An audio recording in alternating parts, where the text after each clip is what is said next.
Kirk and Pamela have come back to finish telling us about their encounters as well as talk about various Dogman-related topics. Kirk and Pamela, welcome back to Dogman Encounters Radio. Thanks for coming back. Hello. Thanks for having us back, Vic. Kirk, we'll start back in with you. You told us about your first encounter last week. I'd like to have you delve into the second encounter that you had in 97. Sure. As I was saying in the last show, the experience I had in 91 was something I kind of wanted to forget at that time. I pretty much did try to put it out of the back of my mind, that experience, for a while. I guess going into the next experience I had, it was in 1997. At this time, I still fished. I was still big into fishing.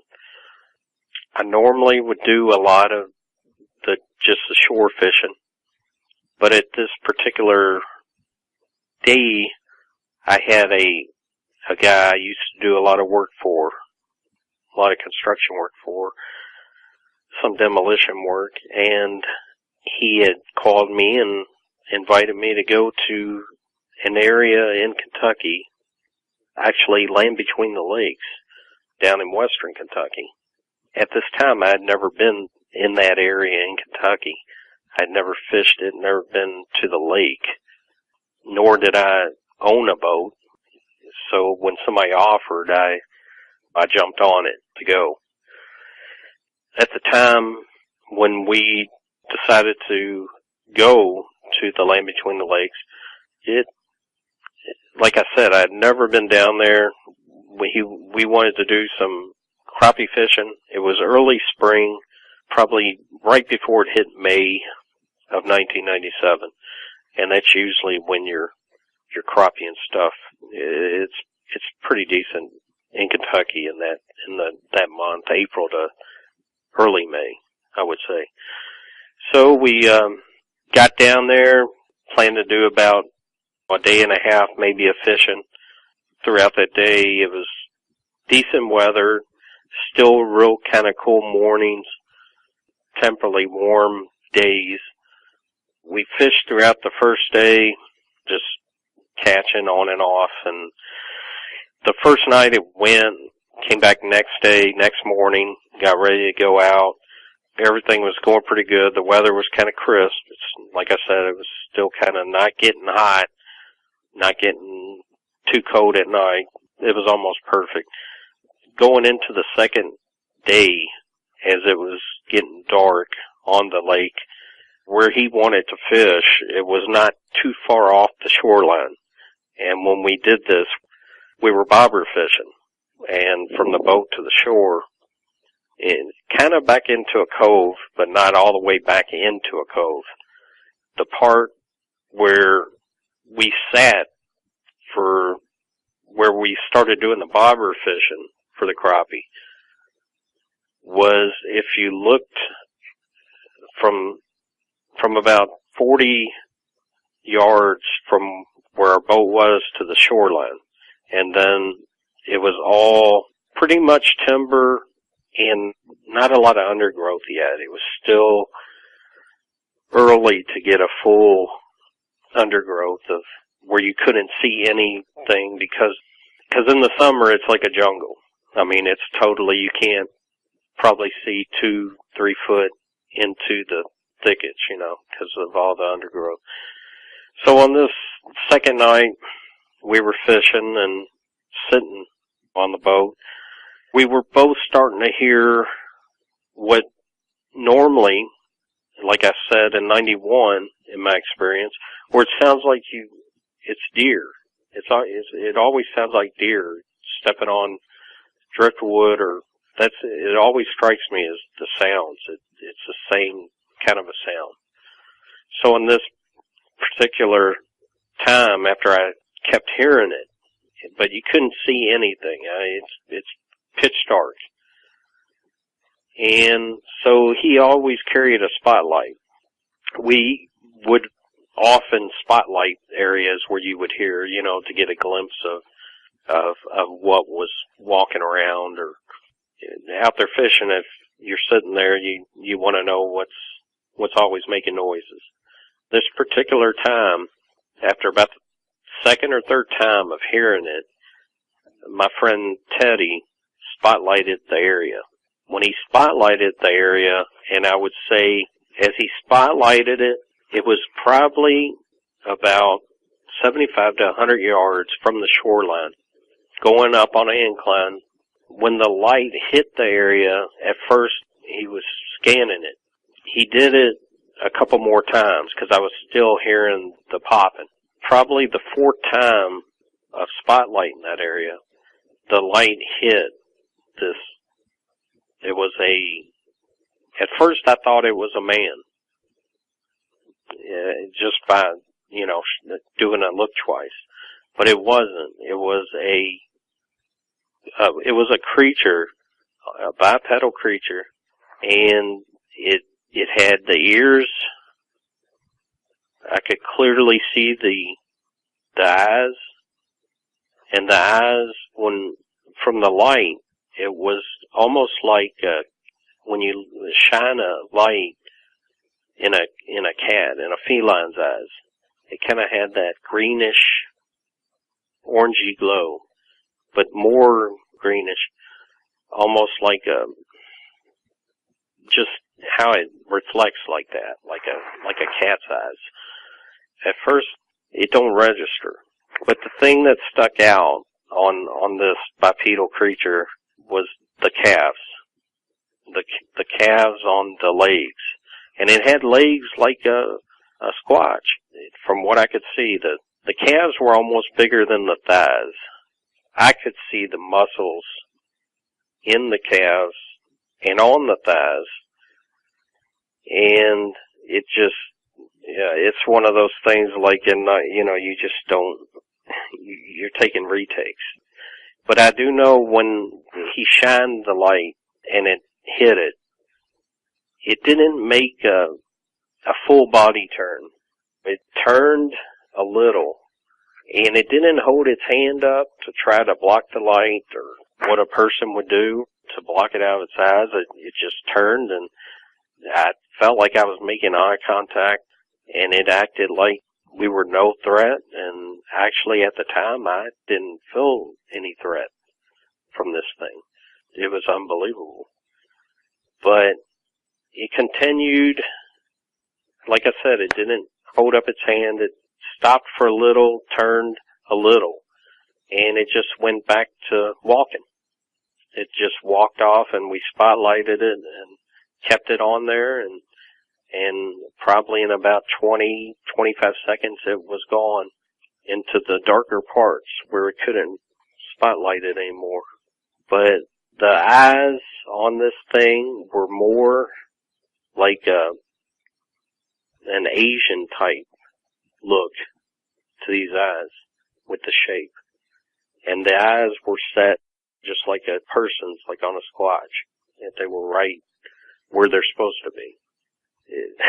It's something back then, and I guess 6 years later from my first sighting, that was a little bit more terrifying. But I seen the whole body on this one.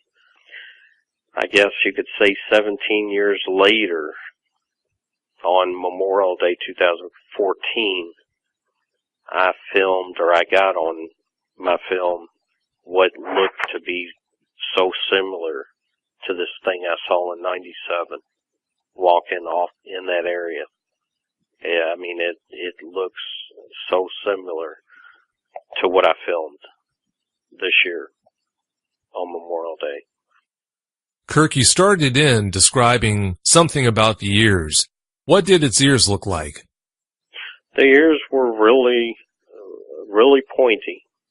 They weren't too long. I would say if I had to take a tape measure or be right beside the thing, I would say they were probably about 3.5 inches stuck out, straight up, not back, just straight up in the air. 2 ears. I could almost recollect where it almost had some tufts in the ear with the whitish hair like what you see on a bobcat. We sometimes are used to have them here in Kentucky. That's what the ears look like, where there was definitely some little fur and stuff coming out of the middle parts of it. But it never ran, it never broke into a run. It just acted like it was not afraid of anything. And I didn't feel threatened. I was excited, but it was because nobody else except for Teddy was there with me. To have a camera at that time, that would have been something on that one. But the ears, like I said, they were straight up, weren't back, straight up over the head. But the eyes had a more, I guess you could, if I can say it, Asian look to them. How did that strike you with this one looking so much different from the one that you saw in 91?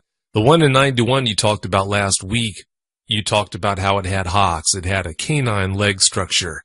Whereas this one that you saw for the first time in 97, you said that it had more of a hominid-style leg structure.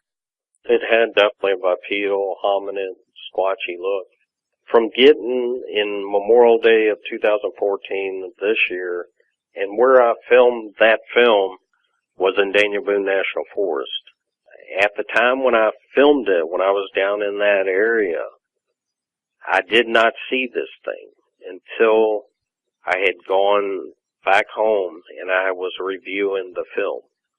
But it was definitely there. You know, it's there on the film, and that's the first thing I thought of, thinking back to 97, was 17 years later, I finally got this thing on film that almost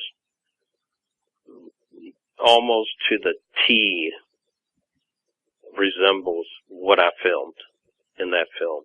That's on YouTube. It just blew me away. Kirk, most people have a hard enough time dealing with an encounter with something that they never expected to see, something that's not supposed to exist. They have a hard enough time seeing something like that once. But when you encountered something that looked totally different from the first style cryptid that you saw, the first Dogman, how did that hit you? It hit me in a way where you almost think, is there something about yourself, the reason why you would have two sightings within 6 years and then go on, and it's something you don't know, are they attracted to you?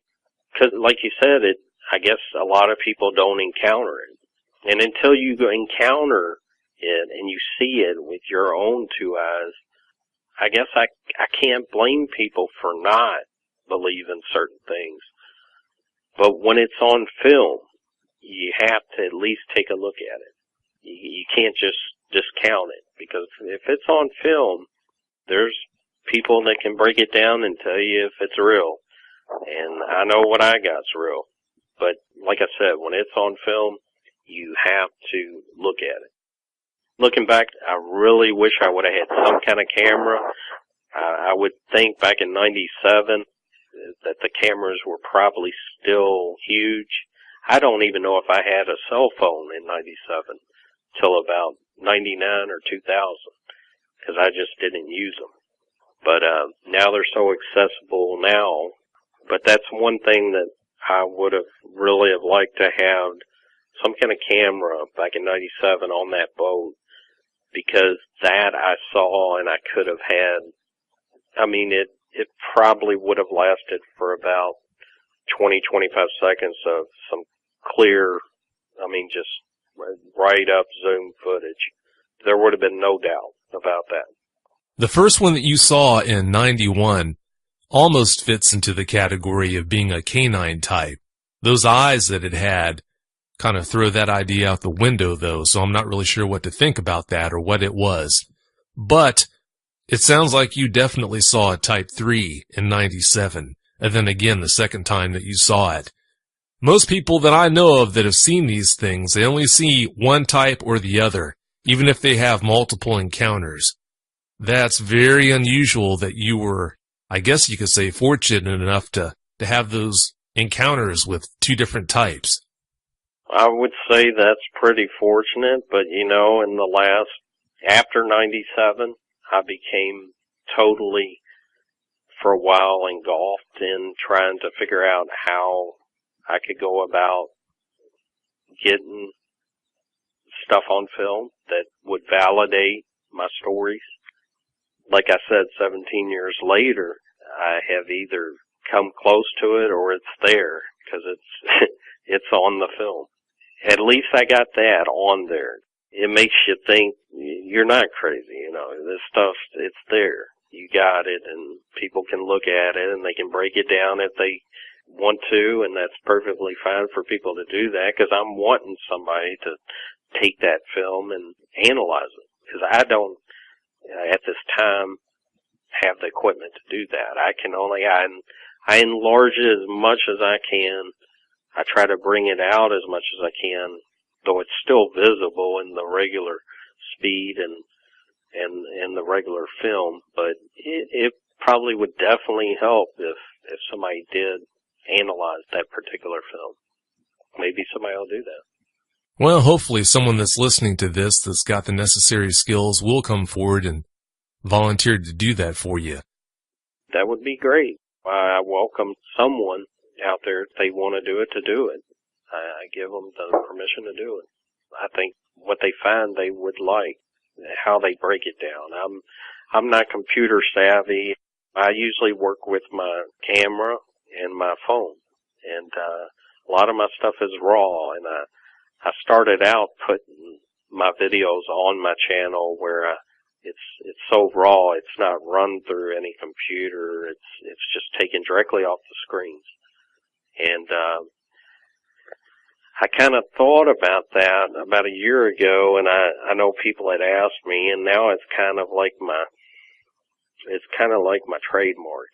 It's just something now I think I'll just continue to do, because it's as raw as you can get. What you see on my YouTube channel, it's raw. It's never edited. And I don't know if that's good or bad, but that's the way I'm doing it. Well, I think the way that you do it, it's better that way, because it's what you see is what you get. And I think people appreciate that. I've got two more questions to ask you about your encounter. And then after we cover those two questions, I want to delve into your Kirk Stokes 19 YouTube channel. The first of the questions I had for you is, as far as the muzzle goes on that second Dogman that you saw, please describe it. Was it a prominent long muzzle, or was it shorter? It was a short muzzle. It was not long. It didn't stick out. I mean, it almost looked like kind of what you would see on a baboon. It was short. It did not protrude very far. The color of this thing in 97, it was almost like it wasn't red, it wasn't brown, it was just in between that. It had shades of kind of almost like I guess you could say a sandy blonde, but there were still shades of red, shades of it, from what I've seen in the light. But it's something, like I said before, when you see this, and you see it in a light like that, and you see it so good, because I had the best picture looking at this thing, and it sticks with you. And I will say the size on it, it probably was not over 7 foot, and I don't think it would even, I would say probably about 6.5 foot tall. I don't think it would get, it might have been, but I doubt if it was 7 foot. I would say about 6.5 is probably the height of it. And also the calves stuck out. The calves were huge. The forearms were pretty decent size, and the hands looked like it had longer fingernails. I can't say they were claws. It looked like it had fingernails, but they were long, like you see on a woman or something. And that's what it reminded me of. From the color to the description of the muzzle, the legs, everything that you've described here tonight, that reeks of a typical Type 3 dogman. Really? It sure does. The first dogman that you saw, which obviously looked totally different from this one, it looked very menacing, but from what you said last week, it didn't make any aggressive moves towards you. It just stood there looking at you. The second dogman, the Type 3 that you saw, it did the same. It didn't look menacing, you said. It just stood there looking at you. But it also did not make any aggressive moves in your direction.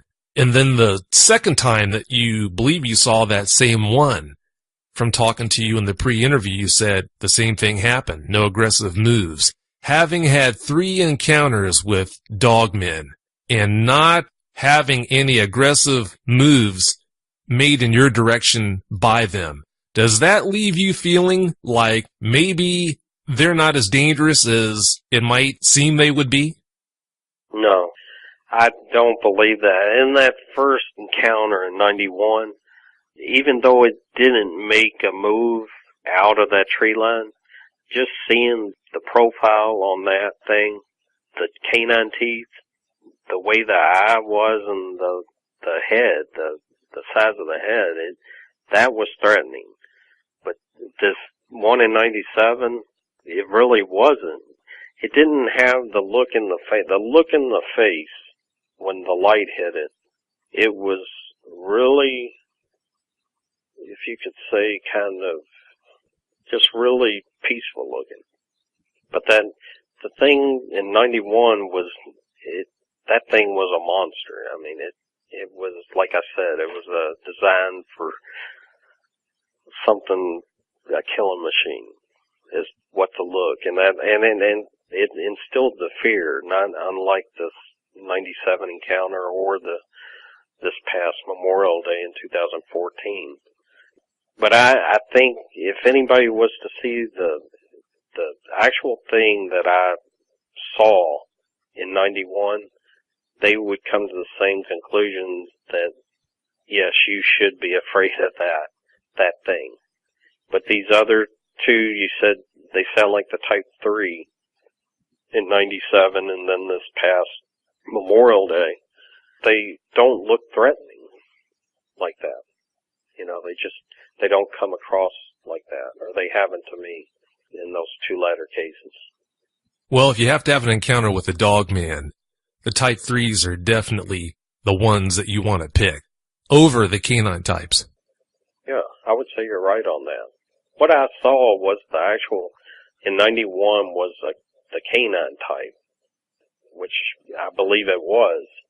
Now going over it and talking to you, I would much rather see the Type 3.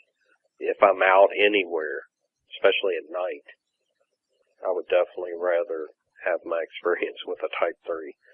From what I know now, I don't think they're out to harm anybody on the Type 3s.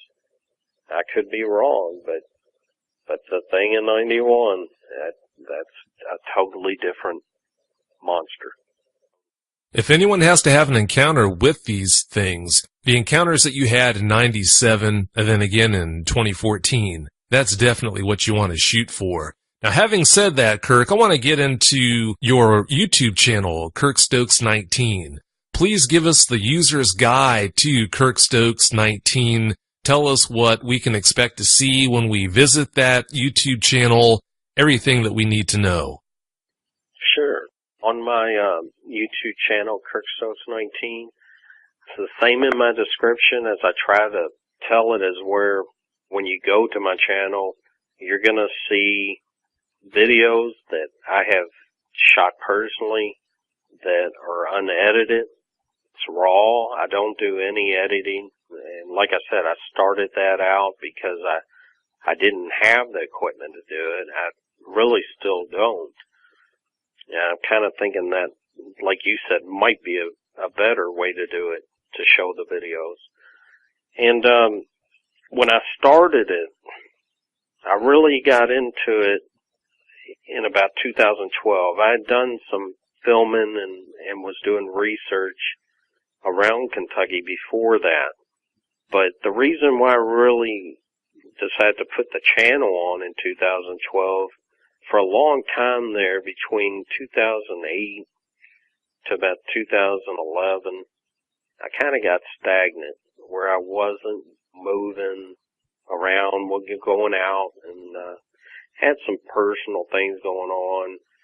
Somebody suggested, well, I should go out or make a channel and show people what I'm filming, or at least make an effort to, and just to show people, the people that never thought that some of this stuff is out there.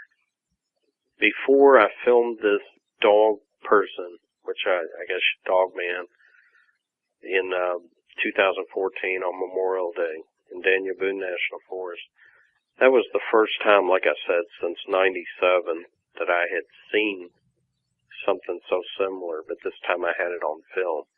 In the couple of years before that, I had filmed other things, and I'm pretty sure they were more Squatch, more Bigfoot oriented. That's one of the main things that I set out on my channel, was to show the Squatch here in Kentucky, that they are in Kentucky. Like I said, it was later this year, and I finally got this dog man on the film.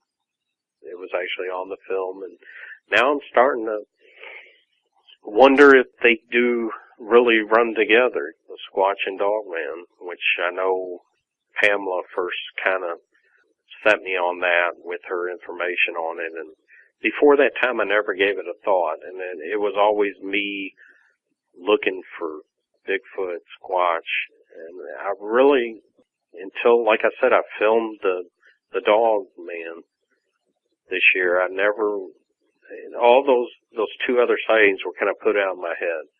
I really didn't think about them until I got that on the film, and then I started thinking about that again. But the dog thing is starting to kind of show up more a little bit for me as I've been going out.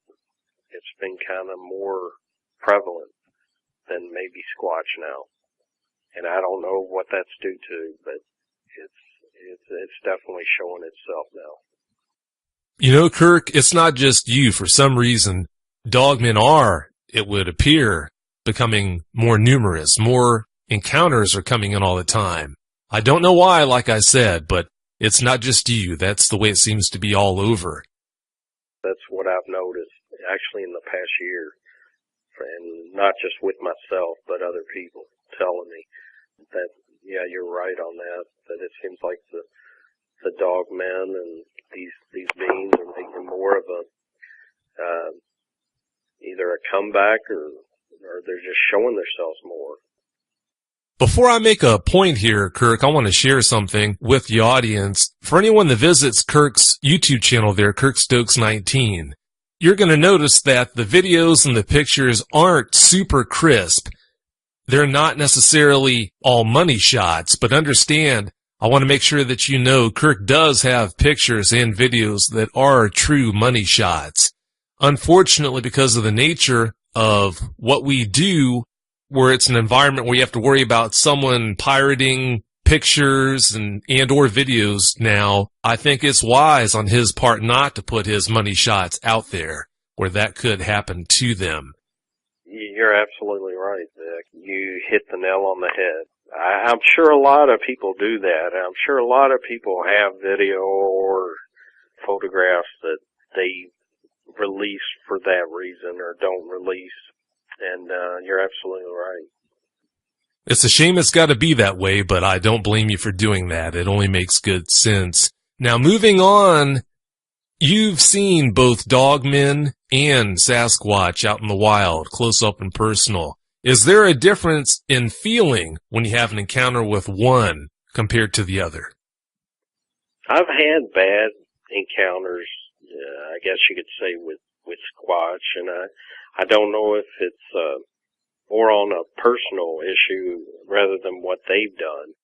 But if I had to say, I'd rather run into a family of Squatch at night than any dogmen. From my experience, they like to play little games where they where they definitely like to, I get the pebble thing a lot, where I know if they throw the pebbles, and it happens frequently, where you get hit by, it's really, really small, finite pebbles. They'll hit you on the back of the head or on the back, and I take that as a sign of some kind of plan. Because I've never had any big stones or big rocks thrown my way. I've never encountered that. I have had tree limbs thrown at me. And several times when I've been filming, I've had trees coming down around me. And I don't know if it's to get my camera off the area I'm filming, so I'm getting trees going down behind me, so I'm turning and moving the camera, to get out of the way, or if it's, I don't know what that is, but it happens frequently. And it's a weird thing, because I haven't figured that out, why they do that. Pamela, you've experienced that. I guess it would be time to segue into how I discovered your channel and how helpful it was to me when I started to realize that my first encounter in January 12/12 was with Bigfoot, and it wasn't a sighting, it was just sign. So then going through the spring and doing all the hiking and having encountered the Dogman in August just reinforced my belief that there are more than one type of individual as there are with humans. I guess I would call them hybrids, for lack of a better term. And when I saw your picture on the front of your channel, I was drawn to it, because there's a Dogman, or very tall Dogman, and then there's the two Sasquatches side by side. And then at around the same time, social media allowed me to travel, virtually speaking, and to share. And Skype also opened a window. And so in a short period of time, technology way advanced. So then all of a sudden, pouring in from around the country were pictures and videos, and some have been deemed real, and some people believe are not real, and some people will never believe. And so I believe there are several different types of individuals. I also believe that Sasquatches and dog men or dog people, they have to have families. They have to come from somewhere. The stories have transcended time. They've been around since the days of the dire wolf, many, many millennium ago, and then up through the ages with Egyptology, the Sumerian tablets, and to the far reaches of Australia and around the world. And so this story is age-old and it's not dying, and the antiquity of the story makes it real, and also the knowing of legends, and if you believe. We all know that as children. Consciousness and our higher consciousnesses, and what we know about human/animals, hybrids, as I like to call them, and the truths that are emerging from pouring of information from around the globe. And social media is making that possible. I just can't say enough about that. Being able to find Kirk's channel and realizing that he's experiencing multiple individuals on the thing with the trees. My experience involved the pushing over of a tree. I might as well just go right into it. When I had my first sighting, I was on the other side of the glacier, which had a rocky gorge between us, between that side, which had a fallow field, which had a lot of berries. So August has 5 weeks, so it was a nice long month, and August is a real enjoyable month for me because of those 5 weeks. And so I had a day off, and I felt pretty good about my sighting because I had places to go. And I remember thinking, I'm glad I'm not one of the early ones that experienced this before social media exploded, because had I been one of those people, I would not have had as many places to turn it, especially the images, video plus stills that are coming in. It's becoming quite evident, these truths that I say that are emerging from this pouring in of information are that these individuals look different. They look simian in nature, with a short muzzle and a very almost furry Sasquatchy looking face. And then on the other hand, some look very dogman-like, some look very canine. And as with a hybrid, you never know what you're going to get. You never know if it's going to resemble more of a human or more of a dog. And again, this creature has been written about since the dawning of time, and then some, and beyond. There's some stories that are not in text, nor on stone tablet anywhere. But you can't deny when you go to Luxor and you go up to the wall and you see the dogmen in their mighty robes with their faces, and they look so much like the Type 3, and they're human Type 3 type. These truths that are emerging from the info that's pouring in can be scary in the fact that these individuals look scary. So by the very nature of their looks, they look scary to us. So Pamela, when you first seen the photograph of the one with the dog men and the Sasquatches together, was that the first time you had actually seen a photo like that? No, I had seen private collections as well as these were just friends that are nature people, and they live in the sticks. And I've had the fortune of being able to be in 6 or 7 great national forests at different times in the past, I'd say, 50 years.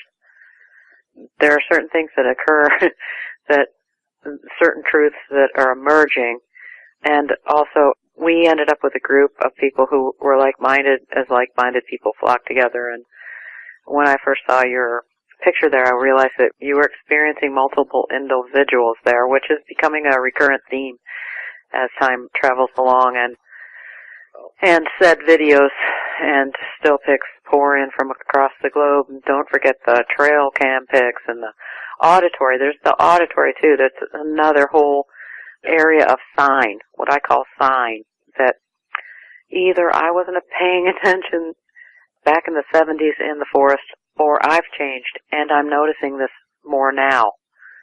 I'm noticing this more as I get older. If you could please tell us about your second encounter. I don't want to keep the audience waiting any longer. Those are all really good points that you just made there. At this point, I'd like for you to tell us about your second encounter. After you talk about that, I'm going to have some questions for you about those 2 encounters you had, and then I want to talk about your channel. Okay.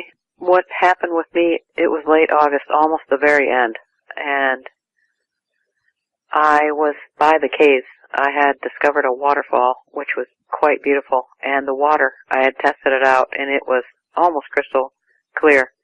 I had found crayfish living there, and a big rock pool, and some parts of this old glacier with the water cascading down look like heaven, for lack of a better term. So anyway, I was up by the caves which had the waterfall off to the side, and those are posted on my channel. And my channel pretty much is not selling anything. I'm pretty much, it's art. It's just an expression, that's all. And so I posted the caves and pictures of the caves on my channel. And so there's a deep gorge, there's a waterfall, giant rocks that are 230 million years old. They were once an ancient shoreline that was uncovered when the Great Glacier melted and split into Ohio, Pennsylvania, and parts of Canada. That's where I live in the Northeast pretty much, and there's that exposed rock all over. So this gorge has a virtual stairway, a river that goes down into a rock pool in the deep gorge that was below where I was, and I was pretty much in a cave, almost like looking out onto a deep gorge with a forested area and a hill on the other side. And I saw some movement in the corner of my eye, and this was almost straight ahead. I was relaxing and real calm and not really thinking about anything. All of a sudden the tree was pushed over, completely pushed over, and just before it went over, I saw the sun hit this figure right in front of the tree, and it was the same individual that I had seen weeks earlier. And this individual was human looking, plus looked like a dog, had very pointy ears, and a shorter muzzle. but very dog-like looking in the face. Anyway, this elm went over, and it took an older oak that was next to it with it, and I heard such a crashing sound. It was startling, but kind of cool at the same time. And so I waited until the rumbling stopped, and of course it was all on top of rocks above the gorge with the river below. And I didn't know how far it was going to fall, that tree. So I waited till everything became still. That was the last I saw of the individual that pushed over the tree.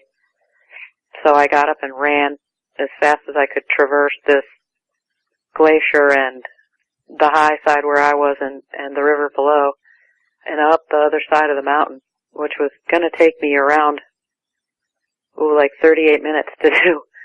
By the time I got up there, I started taking video with my cell phone because my camera had run out of juice, so I took this video of this tree that was over, and it was massive. It was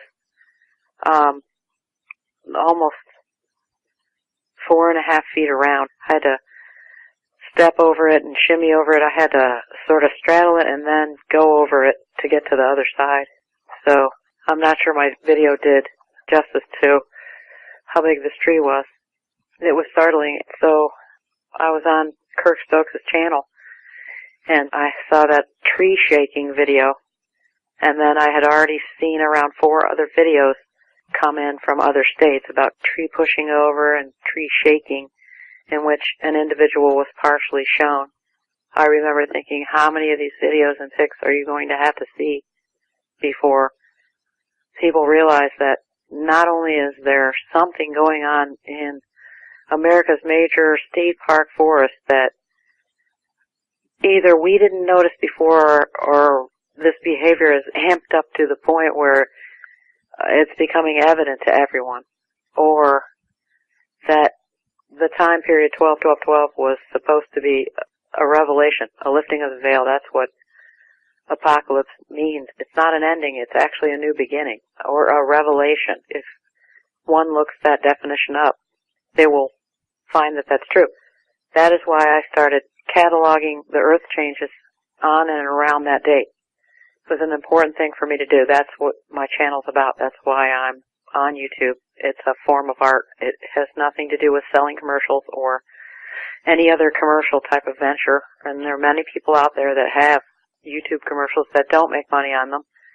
And it lends to, I suppose, credibility for those who are trying to get people to look at their photographs like Kirk Stokes is and realize that these individuals are not only real, they're side by side. There's a dog man picture plus 2 individuals next to this individual. And the emergent truths that come out of just looking at that picture alone they're mind-blowing, they're staggering. You know, Pamela, you hit on something that I want to ask about. It does seem like as time goes by, you notice more and more encounters are being reported. That could be due to one of 2 things. It could be because there are just more of these things out there, so more people are having more encounters, or it could be related to the fact that there is so much more technology out there in the woods now compared to how it used to be. So many more camera phones and camcorders and all of that. Which reason do you think explains why so many more encounters are reported and recorded? I believe the trackway pictures that I've seen of multiple individuals' feet impressions are a clue that says that, like our greatest generation, there was a large group of people who died out at one time. And this was told to me from a child who has studied some of this because of her family lineage, that the new beginning, 12-12-12, was an actual time of change, of evolution, and that numerous individuals were born within the last, I would say, since 2000. And there have been many individuals born from 2000 until now. The trackway pictures indicate multiple tracks side by side, and a website that I've recently gone on, one of 4 that I've discovered that have Bigfoot and dogman tracks side by side.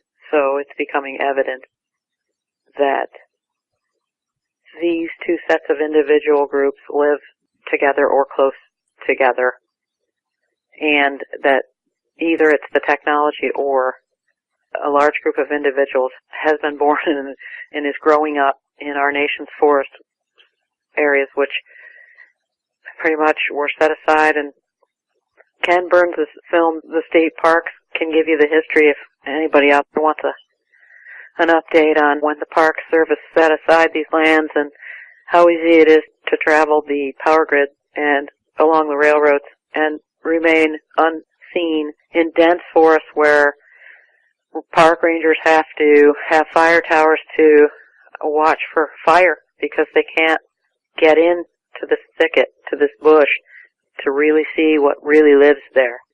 Hope that answers your question. The trees going over have been a real eye-opener, to say the least, and it's happened around the country in at least 9 places. Yeah, I think you answered the question. I think I see where you're coming from. Now, both of you, from having spoken with you two in the pre-interview, looking at your photo evidence and videos and whatnot, I'm still fuzzy on something. I want you to answer this question for us first, Pamela, and then after you have a chance to answer, I want Kirk to weigh in with his opinion on this. As far as proving their existence, whether we're talking about dogmen or Bigfoot, Sasquatch, do you or don't you care if they are ever proven to exist? And are you trying to prove their existence by coming forward with your photo evidence? I'm not trying to prove their existence. I'm photographing and presenting on my YouTube channel whatever I feel like presenting, as it is an expression of its art. I have presented one small Bigfoot track on there, but I didn't say it was. I was kind of objective about the way I presented it. But I am not looking for any of these individuals, nor do I care to prove that they exist or don't exist. I'm simply a person who keeps finding myself being shown sign of their existence and wondering why.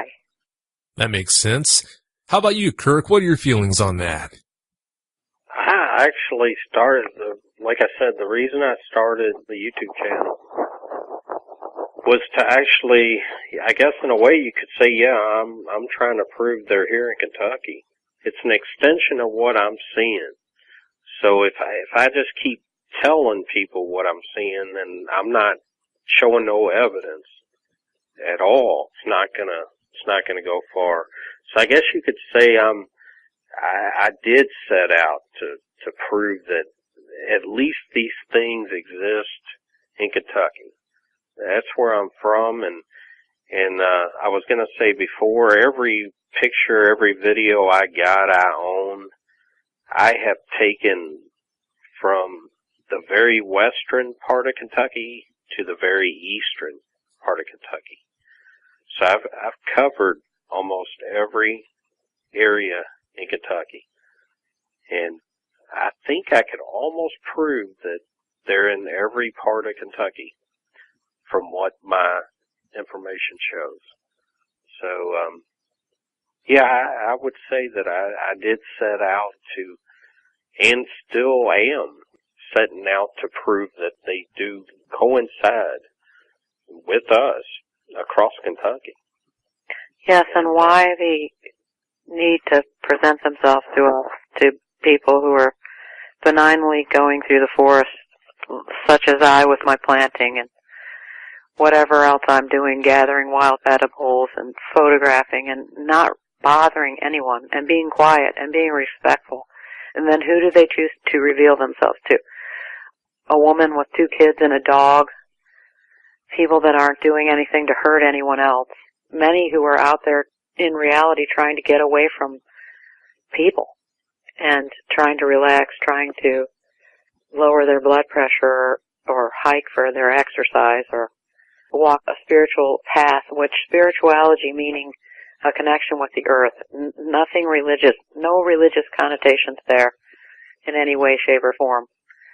A spiritual journey a walk with the earth and see where that road takes you. And to have these creatures present themselves in so many ways with sign, so much sign, the branch weavings.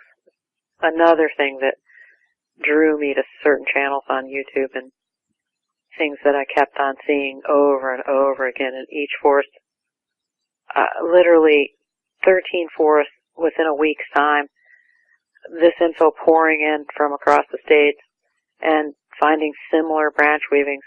And what does that mean? And the trackway picks. Sightings don't always have to be the be-all, end-all of evidence. Evidence can come in many forms. And just noting the changes in your forest that you've been in forever and again. And all of a sudden, things have changed. To talk about something you just touched on there, Pamela, that I'll never understand. You mentioned how they revealed themselves to someone that was out there minding her own business, wasn't harming anyone or anything. There was all that room around you where that dogman could have just stayed hidden without ever revealing its presence. I never will understand why they do expose themselves in their presence like that one did with you that day. It just doesn't make any sense to me. To me it does. I believe it's the curious human side of them that plays itself out, and its curiosity is possibly greater than our own. And to stalk people and do those low barks and leave enough sign of their evidence makes you wonder. You know what? I can understand where you're coming from on that, but they have to know more than enough about us to realize that no good can ever come from a human knowing about their existence. So with that in mind, I still don't understand why they would ever reveal themselves to us in a situation where they could so easily have stayed hidden. Well, because they know their secret safe with me.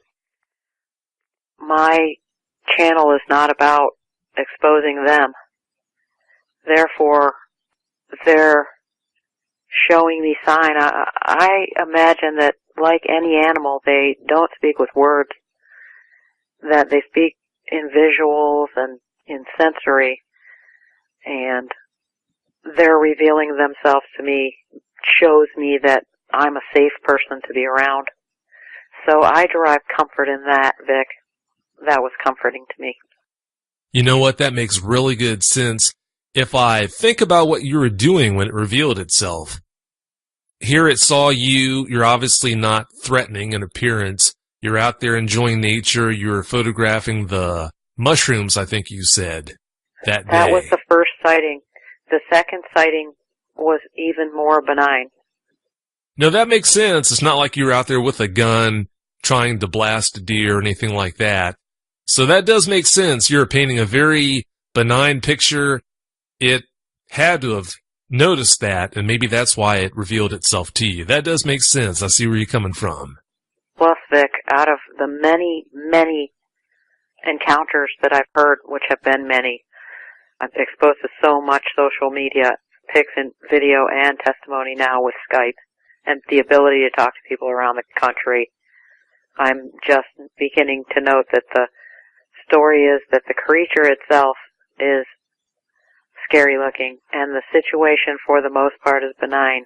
There have been a few stories that have come forth lately about a dogman prying his way into a wooden structure, but in almost every incident that I've heard about, the situation is mostly benign.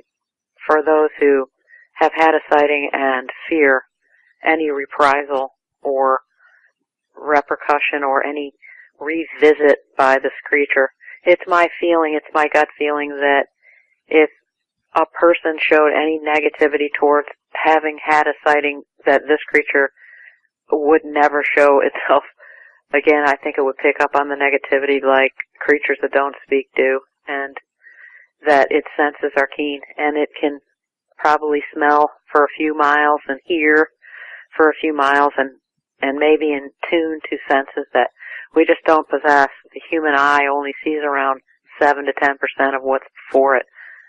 So we don't even know what all we're not seeing in our conscious sight. I see where you're coming from on that. So that both you, Kirk, and Pamela know, I'm going to post links on the resources page on dogmanencounters.com that point viewers towards your YouTube channels. That'll make it even easier for anyone that wants to find your channels, which I do recommend anyone listening to the show does. Thank you, Vic. Yeah, thanks, Vic.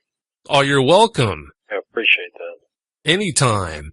Something else I wanted to touch on before we close out the show here is, for someone that does what you do, Kirk, you couldn't be in a better place, in my opinion. For some reason in Kentucky, as I'm sure you've already noticed, Kentucky seems to be some sort of a portal almost for weird creatures like Sasquatch and Dogman and others, you name it. So that's why I'm saying that for someone like you that likes to photograph these things and videotape them, I can't think of a better place to be. You're right. From in the time of me really getting into this and filming and going out and actually staying out overnight, you're on that. And I don't know why. I don't know why it is that Kentucky is probably more prominent than some other states, but you never know what you're going to get here. I was going to say before, there's places from what I've learned in Kentucky that I'm out of the area by a certain time, and that I won't go alone because of certain sounds that are beyond my comprehension. It can get uncomfortable, even for somebody that is used to it. You never get used to them, and it's just certain feelings you get where you know not to stay out in certain areas at certain times, and that's all I can really say about that. That's correct. It's like the hair stands up on your arms. It's a feeling rather than anything verbal. Pamela would know the certain sounds that she's heard that she was witness to in talking to me, are not the sounds I'm talking about. The sounds that you witnessed were more, how would you say it, joyous or? I would say that they were similar to the ones that I heard at night in the forest in Ohio. Cool. The low bark from a voluminous chest, and the sound of a dog, ambiguous animal calls, rutting deer, the phony owl, that stuff.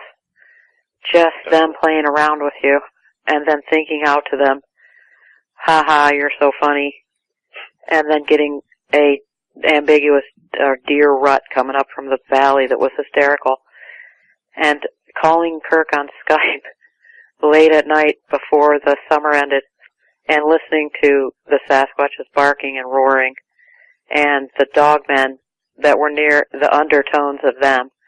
So there's these auditory experiences, and we also had this experience with 4 other people. So we had this experience with a shaman from Washington State who's an American native, and another who's had similar experiences, and how we all found each other was our group is growing. People that are having similar experiences that are like-minded keep collecting together like a magnet. It's like a movement, Vic. Oh, I'd say so. I'd say it is.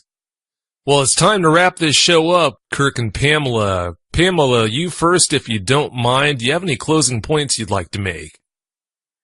Just to keep an open mind, people out there, these trackway pics and other evidentiary items that are flowing in across the globe and on social media, YouTube, and so forth. If you open your mind and really look at the evidence, don't be so quick to lash out. Keep a good thought in your heart and try to raise your heartstrings up. 1 or 2 or 3 points, it won't hurt. We just have so much in the world that could be better in the way of beauty. Thanks so much for listening, and thank you, Vic and Kirk. Oh, you're welcome. Definitely. How about you, Kirk? Any closing points you'd like to make? Yeah, I would. What Pamela just said about putting it out there, not to be quick to judge, especially when people are putting out. There's a lot of researchers out there, and I think a lot of them, I know myself, a lot of times put into digging up this stuff and going out to certain places. There's more to it than what you just see on the videos. There's just so much more to it, and I think if everybody, like Pamela was talking about, just kind of maybe judged the evidence out there with a little bit more patience. What I've always thought, anything that comes to the table, no matter what state you're in and even what country you're in, I say let it all out on the table and let people judge it, because I think that's the best way to do it on social media. I think that's the best way that it would work, is to have everything out on the table, and you don't have to annihilate people for their evidence. Just take a look at it, and if you don't like it, then be a little compassionate about it and move on. That's right, Kirk. And one last thing is the four of us, when we listen to the creatures in the forest those couple of nights, the noise coming from the forest is joyous noise. Joyous. And it's what I'm hearing from Ohio. At night in my shelters, I'm hearing that, and let us not forget that. Very well said. Well, both of you, I can't thank you enough for coming on, sharing your experiences and your time with us. Thanks again so much. Yeah, I appreciate it, Vic. And I want to say I think your show has done a lot of good for people, and I think it will continue to as an outlet for certain people, for their experiences. So I just want to say that. I really appreciate the good words. Thank you. And thank you, Vic. I just wanted to, if I even help one person, anybody who's afraid, to please don't be, and just carry on with your life and don't think about it twice. I didn't stop going to the forest. I went back again. I had another experience. It's possible I may have another one in the future. I plan to remain calm and go about my business and not bother the creatures that live in the forest. That is their home. Well said. Thanks again so much for coming on. I really do appreciate it, and don't be strangers, okay? Thank you, Vic. Never. It's been a great time. Well, both of you, please have a great night. You too. Do it. Will do. Thank you.